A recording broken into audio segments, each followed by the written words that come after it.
لائیں کہیں کہ ہمارا رب اللہ ہے، پھر اس پر جم جائیں۔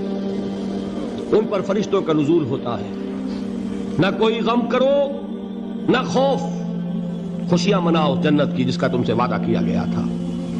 اللہ کی ربوبیت پر اطمینان جب انسان کو ہو جاتا، میرا رب اللہ ہے، ربی اللہ، انسان کے لیے نہ کوئی کھٹکا، نہ کوئی خطرہ، نہ کوئی خوف، نہ کوئی حزن۔ جو کچھ ہو رہا ہے کس کے اذن سے ہو رہا ہے؟ اللہ کے اذن سے۔ اللہ کے اذن کے بغیر پتہ تک نہیں ہلتا۔ یہ کوئی اندھا بہرا مادہ نہیں ہے جس سے مجھے کوئی خوف ہو۔ اندھا بھینسا چلا رہا ہو اس سے تو ڈرنے کا ہر انسان کو ڈرنا چاہیے، نہ معلوم کس کو ٹکر مار دے۔ لیکن نہیں، اس کائنات کو چلانے والا ایک سمیع و بصیر خدا ہے، وہ جو میرا دوست ہے، میرا ولی ہے۔ اللہ ولی الذین آمنوا یخرجہم من الظلمات الی النور۔ اللہ اہل ایمان کا ولی ہے، ساتھی ہے، پشت پناہ ہے، مددگار ہے، حمایتی ہے۔ بتائیے جسے یقین ہو جائے کہ اللہ میرا مددگار، اللہ میرا محافظ، اللہ میرا پشت پناہ، اللہ میرا حمایتی، اس کے لیے کوئی خوف ہوگا؟ اس سے کوئی ڈر ہوگا؟ میں مثال دیا کرتا ہوں ایک بہت سادہ، پنجاب کے دیہات کی۔ تو بڑا چودھری ہے اور کوئی غریب کسان ہے۔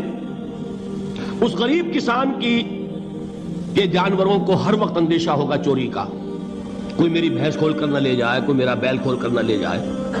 لیکن جس کے بارے میں یہ سب کو معلوم ہو کہ وہ جو بڑا چودھری ہے وہ اس کا دوست ہے، اس کی بچیا کو کوئی خوف ہوگا؟ اس کی بھینس پر کوئی ہاتھ ڈالے گا؟ اسے کوئی اندیشہ ہوگا؟ نہیں۔ کیوں؟ کہ وہ بڑا چودھری، بڑا اس کا یہاں کا سردار، جاگیردار، سب کو معلوم ہے وہ میرا دوست ہے، کوئی میرے خلاف اقدام نہیں کر سکتا۔ اس دنیا میں یہ چھوٹی سی بات اگر آپ کے دلی اطمینان اور سکون کا باعث بن سکتی ہے تو ذرا تصور کیجئے۔ میں لفظ تصور استعمال کروں گا صرف اس لیے کہ اس کا ہم جس کو کہتے ہیں ادراک اور شعور کر نہیں سکتے، اگر کے ساتھ کر سکتے۔ اگر یقین ہو کہ اللہ میرا مددگار اور یقین ہو کہ اللہ ہر آن میرے ساتھ ہے، پھر کوئی خوف؟ کس کا خوف؟ کوئی شے اللہ سے بالاتر ہے؟ کوئی قوت اس سے زیادہ طاقتور ہے؟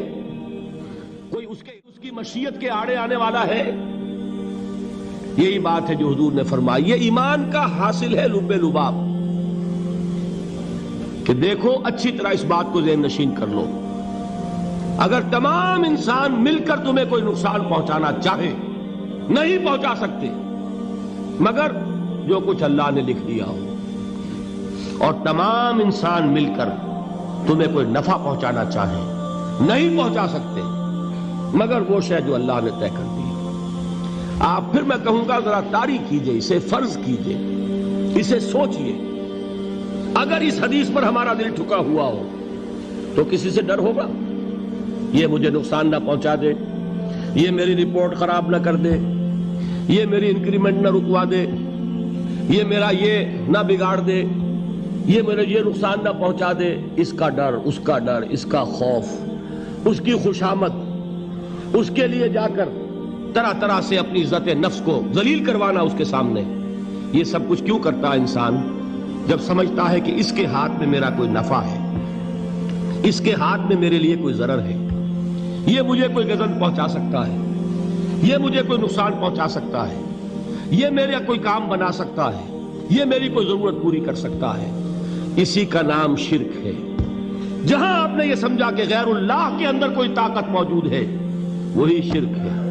بتوں سے تجھ کو امیدیں، خدا سے نومیدی، مجھے بتا تو صحیح اور کافری کیا ہے؟ شرک تو یہ ہے۔ جس پر بھی تمہیں یہ خیال ہے، کلمہ ہے یہ کلمہ سوم، لا حول ولا قوت الا باللہ، ذرا اس پر دل کو کبھی اگر آپ تصور کریں، پھر فرض کریں، دل ٹھک جائے اس پر، کوئی طاقت نہیں۔ یہی بات تھی جو شیخ عبد القادر جیلانی رحمۃ اللہ علیہ نے اپنی وصیت میں اپنے بچے سے کہی۔ 11ویں دینے والے ہیں، لیکن حضرت شیخ عبد القادر جیلانی کی وصیت اور تعلیمات کو کتنے لوگ ہیں تم جانتے ہو؟ یہ جن مقامات تک پہنچے ہیں وہ کس چیز کی بدولت پہنچے ہیں؟ انہوں نے جو پیغام دیا وہ کیا تھا؟ اے میرے بچے، جس طریقے سے قرآن مجید میں حضرت لقمان کی نصیحتیں جو ہے نقل کر دی گئی ہیں، میں یہ عرض کروں گا بالفرض اگر قرآن حضرت عبد القادر جیلانی کے بعد نازل ہوا ہوتا تو شیخ عبد القادر کی یہ نصیحتیں بھی قرآن میں درج ہوتی. اتنی اونچی نصیحتیں ہیں. اے میرے بچے، اس حقیقت کو ذہن نشین کر لے، لا فاعل فی الحقیقت ولا مؤثر الا اللہ. اس کائنات میں نہ کوئی فاعل حقیقی ہے نہ مؤثر حقیقی ہے سوائے اللہ کے. کسی شے میں کوئی تاثیر نہیں اگر اللہ نہ چاہے. آگ جلا نہیں سکتی اگر اللہ نہ چاہے. پانی ڈبو نہیں سکتا اگر اللہ نہ چاہے. زہر ہلاک نہیں کر سکتا اگر اللہ نہ چاہے. کوئی چیز فائدہ نہیں پہنچا سکتی اگر اللہ نہ چاہے. تو در در پہ کیوں سر جھکاتے ہو؟ در در پر کیوں جبیں سائی کرتے ہو؟ سب کے سامنے کیوں ہاتھ پھیلاتے ہو؟ ایک اللہ سے مانگو. ایک اللہ کے سامنے زمین پر اپنی جبین رکھو. لا فاعل فی الحقیقت ولا مؤثر الا اللہ. نظر آتا ہے ہمیں کہ پانی پیاس بجھا دیتا ہے. پیاس بجھانے کی صلاحیت پانی میں نہیں ہے، اللہ کے اذن سے. کھانا بھوک مٹا دیتا ہے، بھوک مٹانے کی صلاحیت کھانے میں نہیں ہے، اذن رب میں. دیکھیے یہی یقین تھا. حضرت موسیٰ علیہ السلام کا واقعہ یاد کیجئے. سامنے سمندر آ گیا ہے، قوم دیکھتی ہے پیچھے کہ گرد و غبار کا طوفان ہے. معلوم ہوا کہ فرعون اپنے لشکر سمیت آ گیا ہے. لشکر جب چلتا تھا تیز رفتاری کے ساتھ تو گرد و غبار کا جو طوفان اٹھتا تھا اس کا تصور کیجئے. اور لمحہ بلمحہ وہ قریب آ رہا ہے. پوری قوم نے کیا کہا؟ اے موسیٰ انا لمدرکون، اے موسیٰ ہم کو پکڑے گئے. قرآن مجید نے تو یہاں وہ باتیں نہیں لکھی ہے، لیکن تورات میں یہ درج ہے کہ بنی اسرائیل جھگڑنے لگے، دست و گریبان ہو گئے موسیٰ کے ساتھ. موسیٰ ہمیں یہاں مروایا لا کر، اس سے تو ہم ہی بہتر تھے. وہاں کھانے کو ملتا تھا، زندگی تو تھی، بیگار ہم کر رہے تھے، موت تو نہیں تھی. اب جو کچھ ہوگا اس کا تصور کرو، جس طریقے سے ہمارے ٹکڑے اڑائے جائیں گے. تو لڑ رہے ہیں حضرت موسیٰ علیہ السلام سے. یہ تورات کی تفصیل ہے. قرآن میں صرف اتنا آیا ہے، پریشان ہو کر انہوں نے کہا انا لمدرکون، موسیٰ ہم تو پکڑے گئے. اس وقت موسیٰ کا جواب کیا ہے؟ کلا ان معی ربی سیہدین. نہیں، میرے ساتھ میرا رب ہے، وہ راستہ دے گا. بتائیے کہاں راستہ نظر آ رہا ہے؟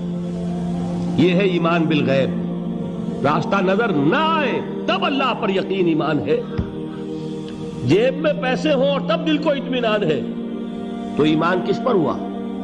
پیسے پر، اللہ پر نہیں. جب وسائل و ذرائع نہ ہو اور پھر یقین ہو کہ اللہ مسبب الاسباب ہے، وہ اسباب کا پابند نہیں ہے، وہ اسباب کا محتاج نہیں ہے، اسباب اس کے محتاج ہیں.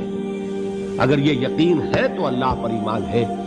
یہ نہیں ہے تو تمہارا ایمان اسباب پر ہے، وسائل پر ہے، ذرائع پر ہے، مادیات پر ہے، اللہ پر نہیں. اس وقت کہاں راستہ تھا؟ کوئی راستہ تھا؟ سمندر ہے اور ادھر سے لشکر آ گیا ہے. کلا ان معی ربی سیہدین. اب دیکھیے ایمان کہہ دینا آسان ہے، ہوا معکم اینما کنتم، جہاں کہیں بھی تم ہوتے ہو اللہ تمہارے ساتھ ہوتا ہے. لیکن اس کا یقین قائم ہو جائے تو زمین و آسمان کا فرق واقع ہو جائے.